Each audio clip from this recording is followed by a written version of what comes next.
Hi, everybody. I'm Bill Sanders, and this is Watch Art Sci, the art and science of watch collection. I'm on vacation right now, and so I have a brand new computer, and I don't have all of the software and tools that I usually use. So we'll see how this one turns out. Okay, what I want to talk about today will be the first in a series of dealing with fraud and fakes. And so we're going to talk about that, how to spot a fake or a fraud of some sort. And what I want to start with are, unfortunately, the watch companies themselves. If there are a number of different kinds of movements that watch companies put in their own watches. Now, the ones that we pay a lot of money for, if we buy, for example, if we buy something like a Vacheron Constantin, we expect to get either a Vacheron Constantin movement or a movement by some company that is equally good. Frederick Piguet, for example, I know that they've used Frederick Piguet, they've used Girard-Perregaux movements. But around, I think, starting around 2002, Vacheron and Constantin had their own. Now they go way back. I mean, they're one of the oldest watch companies still in existence, and a lot of different things have happened to the watch companies. Rolex at one time used the Zenith El Primero movement. So you have, I mean, that if as long as a watch has a movement on the same level as a watch, not a problem. Jaeger-LeCoultre, for example, made a lot of movements for a lot of the high horology companies. They themselves are high horology, so it's not a problem. The problem comes up is when they put in a relatively cheap movement. Some movements will cost like about $100. $100 for the movement. They put in that to a watch and then charge $5,000 for it. That's, to me, not what you should be doing. There's a company called Steinhardt, and I don't think Steinhardt has too many watches over €1,000. Most of them are well under €1,000 or under about $1,000. And they tell you exactly what the movement is. To me, that's an honest watch company. So that I wish they were all that way. Sometimes they'll say, "Well, we put this such and so movement. We put an ETA movement in, but boy, we really fixed it up." Okay, as long as they tell me, I'm fine with that. IWC is famous for that. They have a lot of ETA based movements. But they don't say that. You just get an IWC caliber number and figure that's that. You have to go to some place like watchbase.com to find out what's really in there. So it's one of the things that is, to me, is sort of misleading by omission. And what's omitted is the type of movement. Okay, so I mean, if watch companies are worried about fraud or misleading, those who don't tell you exactly the kind of movement in their watches need to start with that at home. Now, Rolexes, Patek Philippe, Vacheron Constantin, Jaeger-LeCoultre, the real high horology watch companies, have their own in-house movement, or they're using movements at a same level. Some companies like Harry Winston. I have a Harry Winston, and my God, what I had to go through to find out what was used in the watch, because I don't think the guys at Harry Winston's known to be a famous jeweler more than a watchmaker. But I mean, their watches have such good movements in it. The one I got has a Girard-Perregaux movement, a base movement. Well, not even base. The whole movement is Girard-Perregaux, and then it has an Agenhor module in it, which is really great. So I wish they would do that. They have a series of watches called the Opus, and famous watchmakers like F.P. Journe have created theirs, and Jean-Marc Viderec has. So you have these watch companies that if they're not trying to muddle it, they'll put their name. Like Harry Winston has a big Harry Winston on the rotor of a of a of a movement made by Girard-Perregaux. This isn't the kind of thing I'm talking about. That's more, I don't know what you'd call that. There's a company called Vasseur, and I know that Leroy now made watches with Vasseur. Now Vasseur movements cost, I think the watchmaker spends between about $1,000 and $1,500 to put one of those in their watch. Now that's a lot different than putting in an ETA that you're spending about $100 on. So, I mean, it's not a watch doesn't have to have an in-house movement to be a good high horology watch. But the important thing is simply to know what it is. Harbring 2, for example, was making some of their early watches they made with Valjoux, which is owned by ETA, and they were bragging about what they did with it. And by the time they were finished with it, I don't think Valjoux's mother would have recognized the movement that after what Harbring 2 had done, because they're all made by hand, and they did these incredible things with it. Now they finally came out with their own in-house movement, but the thing of it is that they were honest about it, and I have a great deal of respect for any watch company. All I have to do is just tell me what I'm paying for. Don't give it an Omega or a Tag Heuer caliber number and act as though I'm not supposed to ask any questions beyond that. Okay, so that's the first kind of thing that you need to do. Where are you going to find out what's in a watch? A couple different places. There's an online source called watchbase.com. Watchbase is one word, WATCHBASE.com. If you go there, you can dig down into it. The problem is they don't have all the watches that there are. Another place that I don't know, it disappeared lately. I don't know if they're going to be around or not. Called the Watch Enthusiast. And the good thing about the Watch Enthusiast, they're sort of like a ranking site. Their ranking system is so nuts. I don't know if anybody pays any attention to it. But what they do have is that you can go through and they'll tell you the kind of movement that a watch has. This shouldn't have to be a big guessing game. I think Steinhardt tells you exactly what you're getting, what kind of movement is in a watch. Now, every watch company should do that. There's no reason not to, especially when they're charging, the kind of prices that they do. Okay, so that's sort of what I'll call light larceny that they're involved in. Now, let's say that you got a watch, you want to buy a watch.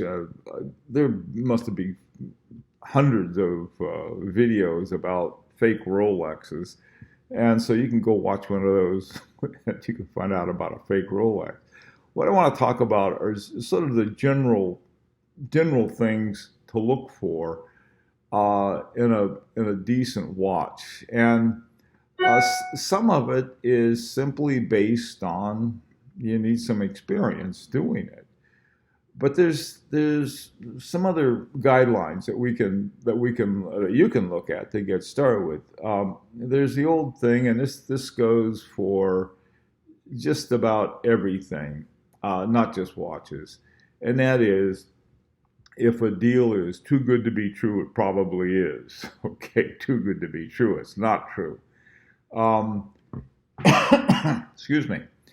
If a company or somebody or a dealer says, oh, I got to give this up, or an individual even selling watches online, oh, I got to give this up because I have to have a cancer operation, or something like that, I'd be very leery of that. I'm not saying it's not possible to be true, but it sounds more like a come on line than anything else. Sort of like one of those letters that the Prince of Nigeria is going to send you money.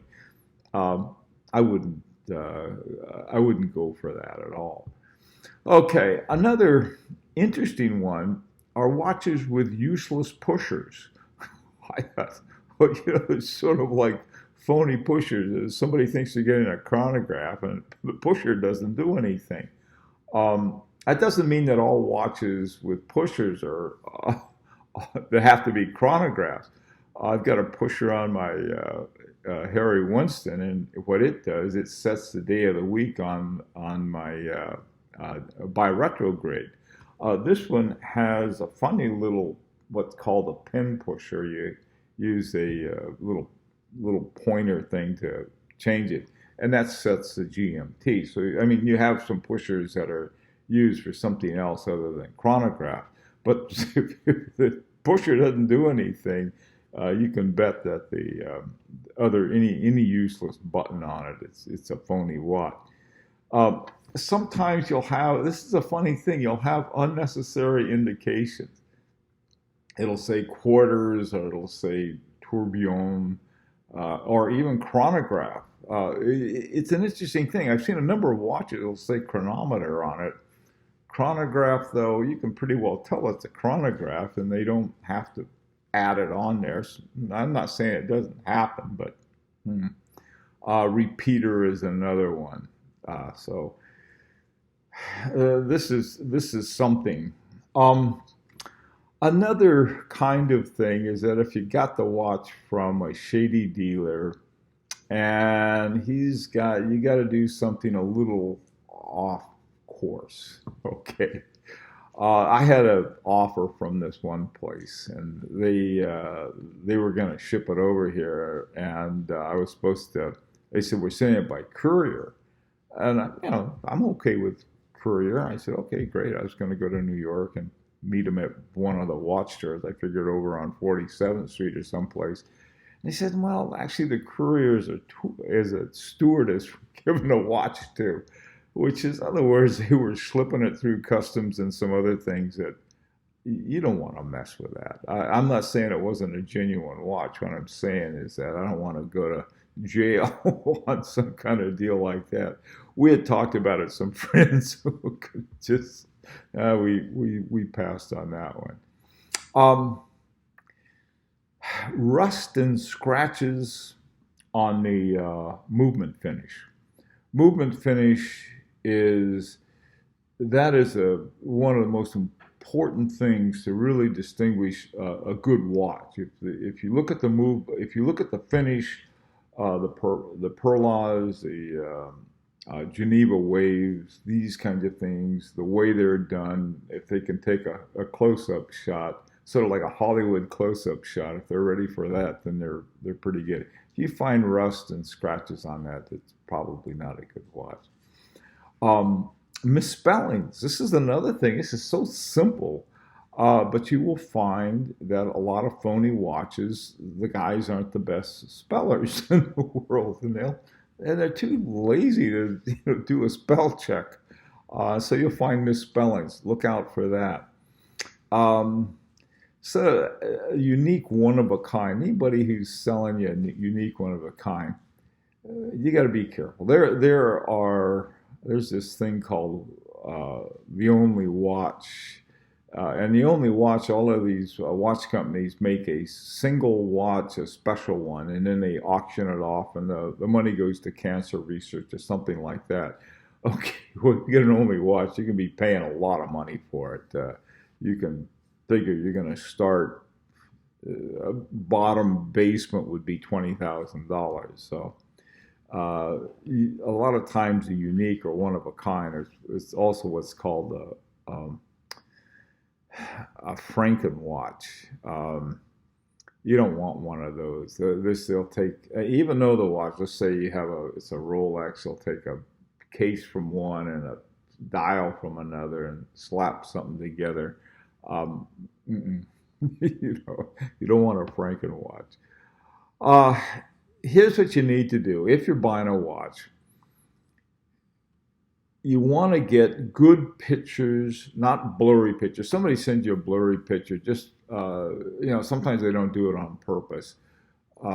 Sometimes they do. That happened to me once. They sent me a very blurry picture of a movement that turned out to be not what was in the watch.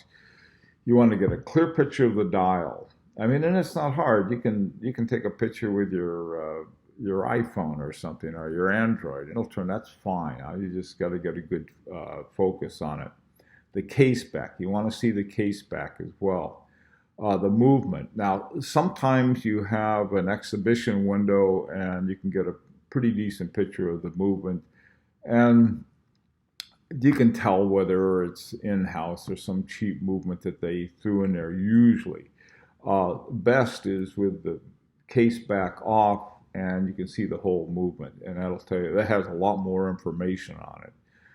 You want to get both the case number and the movement number. Some companies, such as Vacheron Constantin, have different numbers. I got a Vacheron Constantin 1972, and I had to take it down to the boutique to get the case movement from it because it was it was in there somewhere, and I wasn't about to take the watch apart to get it.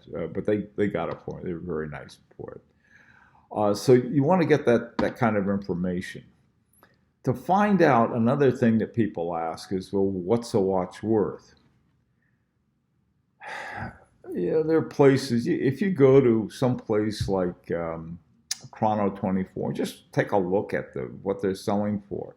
Some watches, if there aren't very many of them, they can be very difficult.